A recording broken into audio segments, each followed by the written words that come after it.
Sementara itu, pemirsa, DPRD Provinsi Bali segera merevisi Perda Nomor 4 Tahun 2012 tentang Lembaga Perkreditan Desa atau LPD yang bertujuan untuk memperkuat posisi LPD. Hal tersebut terungkap pada sidang DPRD di ruang sidang utama DPRD Bali pagi tadi.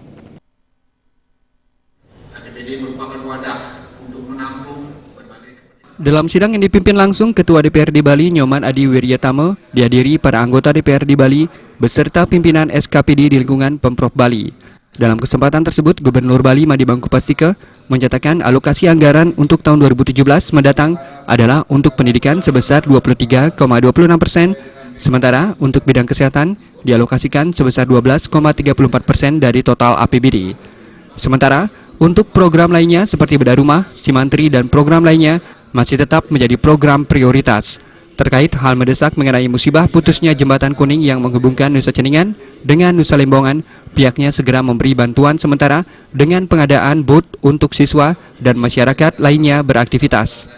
Ya, Kepala BPBD masih di sana dengan PU untuk menghitung-hitung apa yang bisa kita perbuat makin cepat makin baik. Ya. Kewenangan pusat, Pak? Ya, kewenangan pusat hanya ya harus kita tanggulangi, menunggu pusat kan masih kelamaan. Artinya segera membangun yang darurat, Pak? Belum tentu, tergantung. Katanya mereka hanya minta booth dulu untuk antar jemput. Ya, saya kira itu masih bisa kita berikan. Sementara itu, dalam sidang yang digelar di ruang sidang utama DPRD Bali juga membahas revisi Perda mengenai keberadaan LPD. Ketua Komisi 4 DPRD Provinsi Bali, Nyoman Parto menegaskan, revisi Perda LPD tersebut menjadi inisiatif DPRD Provinsi Bali. Menurut Parto, Dewan akan merubah Perda LPD. Revisi memasukkan poin-poin yang memperkuat posisi LPD. LPD harus lebih profesional meskipun tidak tunduk kepada Otoritas Jasa Keuangan atau OJK.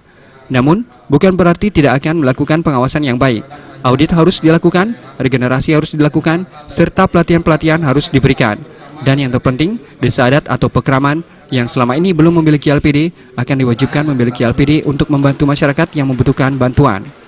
Ya, kita mau rubah perdanya, kan sudah saya sampaikan, karena memang ada beberapa persoalan yang harus kita masukkan dalam perda sehingga nanti LPD kita tambah kuat. Satu, ada 5 fokus. Pertama, wajib audit. Yang kedua, wajib memiliki LPD.